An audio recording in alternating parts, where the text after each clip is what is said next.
네, 주요 사건 사고 정경일 변호사와 함께 알아보도록 하겠습니다. 어서 오십시오. 네, 안녕하세요. 네. 자, 어제 오전에 이제 음주운전 뺑소니 혐의를 받고 있는 그 가수 김호중 씨 1심에서 실형을 선고받았는데 네네. 징역 2년 6개월입니다. 이게 네네. 검찰 구형보다 낮게 나온 거죠? 네, 검찰 구형이 3년 6월이고 네. 법원에서는 2년 6월을 구형했는데 네. 보통 일반적인 동종 사건에 비해서는 형이 높은 편이거든요. 아, 네. 그런데 사건 자체가 일반인이 아닌 공인이다시피 한 유명인이었고 또 사건의 죄질 자체가 범행 사실을 처음부터 인정한 것이 아니라 음주 사실을 부인하면서 공연까지 감행하다가 운전자도 바꿔치기 하고 네. 또 범행 사실을 숨기기 위해서 뭐 메모리 카드 같은 것도 없애버리고 네. 또 이런 부분이 결국은 전 국민이 생중계하는 데서 공연이 일어나다 보니까 상당히 법원에 안 좋게 비춰진 것 같습니다. 네.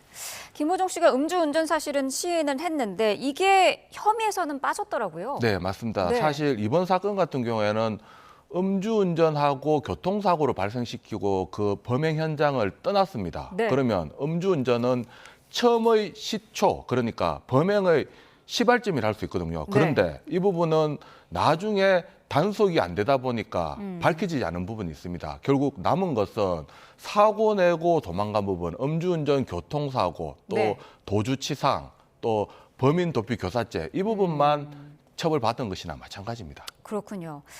김호중 씨가 그동안 뭐 반성문을 뒤늦게 세 차례 썼다고 하는데 그럼에도 불구하고 이렇게 실형이 내려진 거는 괘씸죄가 적용했다 이렇게 볼 수 있을까요? 네, 사실 반성문 제출 그리고 또 피해자와 합의 또 피해자의 탄원서까지 제출됐습니다. 네. 초범이라고 하는데 사실 이런 부분은 상당히 피고인에게 유리한 양형 요소입니다. 네. 하지만 이번 사건 다들 아시다시피 범행 자체의 죄질을 나쁘게 본 이 부분이 모든 피해자에게 유리한 양형 요소를 넘어설 정도로 네. 불리하게 적용된 것으로 보입니다. 네. 음주운전을 하다가 이제 적발이 되면 도주를 하고 그 이후에 이제 추가로 음주를 하는 꼼수가 이제 술타기라고 네. 하는데 이런 일이 현장에서 좀 많이 벌어지고 있다고요? 사실 과거에는 이런 부분이 일반인들은 잘 알지 못했습니다. 네. 판결 같은 거 확인할 때나 간혹 나타나는 것이었는데 아. 이번 사건 같은 경우에는 이러한 음주 사실을 부인하고 또 CCTV에서 2차 음주하는 정황까지도 나타나다 보니까 네. 의도치 않게 전 국민이 다 알게 되었고 또 이후 그러니까 이 사건 이후에 네. 언론에서도 많이 보도되고 있는데 그만큼 이런 사건이 많이 일어나니까 많이 보도되는 것으로 보입니다. 네. 정확한 통계까지는 확인하지 못했는데 네. 뉴스로 많이 나타나고 있다. 사건이 많이 일어나고 있는 것으로 확인됩니다. 네. 자, 비슷한 사건으로 이제 전주에서도 이런 사건이 있었습니다. 술에 취해서 포르쉐를 몰던 운전자가 이제 경찰을 들이박아서 이제 2명의 사상자를 낸 사건인데 운전자에게 징역 6년이 선고가 됐어요. 네. 사실 이번 사건 같은 경우에도 음주운전 그러니까 2차 음주하는 것과 김호중 사건의 연장으로 볼 수 있는데요. 네. 사건 사고는 일어나기 마련입니다. 음주운전 교통사고도 일어나기 마련인데 이번 네. 사건 같은 경우에도 사고 나고 난 뒤에 이 가해 운전자가 사고 났으니까 본인도 다쳤겠죠. 네. 이제 현장에서 보통 음주 단속이 이루어지는데 다쳐서 자신의 통증을 호소하니까 병원으로 이송했습니다.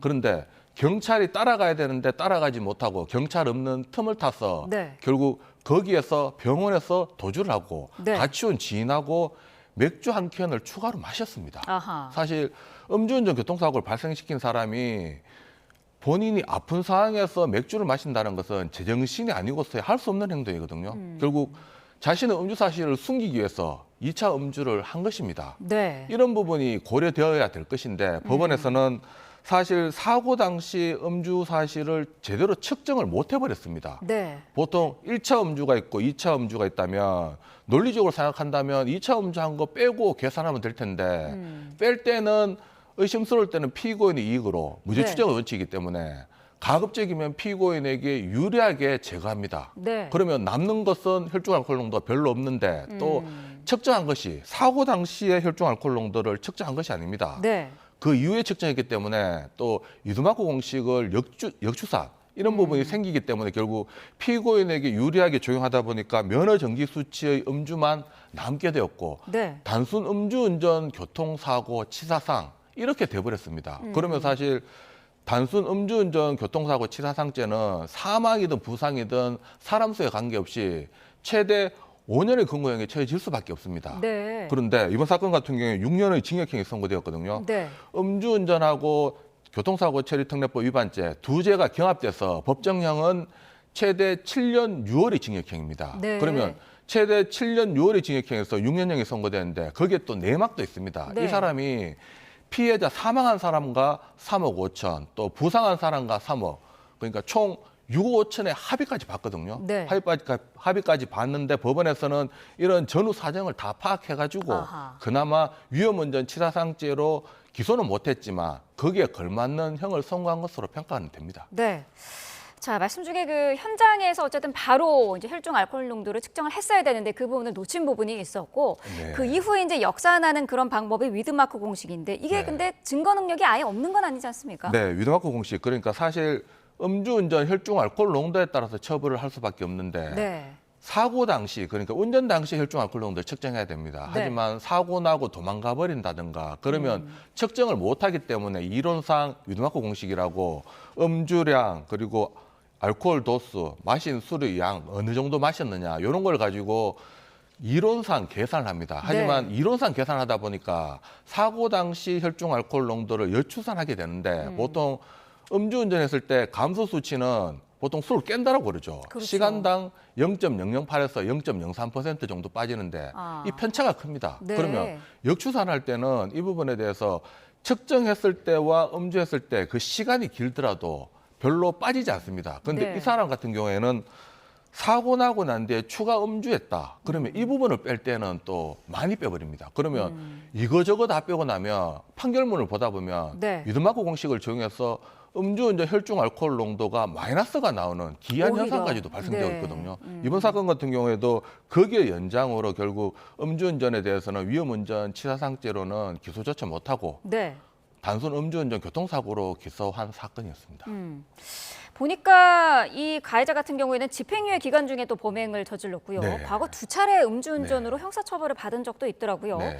이 음주운전이라는 게 쉽게 끊어낼 수가 없는 걸까요? 네, 맞습니다. 이번 사건 같은 경우에는 기존의 집행유예 기간 중에 죄를 범했고 또 과거 음주 전력이 있었던 사람이다. 네. 이런 부분 때문에 6년형 선고된 것도 없지 않아 있는데 아. 그래도 이번 사건 같은 경우에는 법원에서 음주운전 해서는 안 되고 네. 또 음주를 숨기다가는 오히려 기소된 죄보다도 더 무거운 처벌도 받을 수 있다라는 신호를 준 것입니다. 네. 이와 같이 법원에서는 지금까지 음주운전을 숨기거나 음주운전하더라도 손방망이 처벌에 그치고 있었는데 네. 이번 판결과 같이 손방망이 처벌이 아닌 그러니까 사실 법보다 무거운 처벌은 못합니다. 네. 법원에서는 손방망이 처벌했던 것인데 선처를 해왔던 것인데 선처를 안 하면 사실 상대적으로 상당히 높은 형으로 생각하거든요. 네. 이와 같이 사실 위험운전 치사상죄만 하더라도 3년에서 30년의 징역형입니다. 무기징역형에도 해당되고요. 그런데 대부분 선고되는 게 3년형 이 정도밖에 선고되지 않습니다. 하한형에 맞춰서 선고되는데 네. 적어도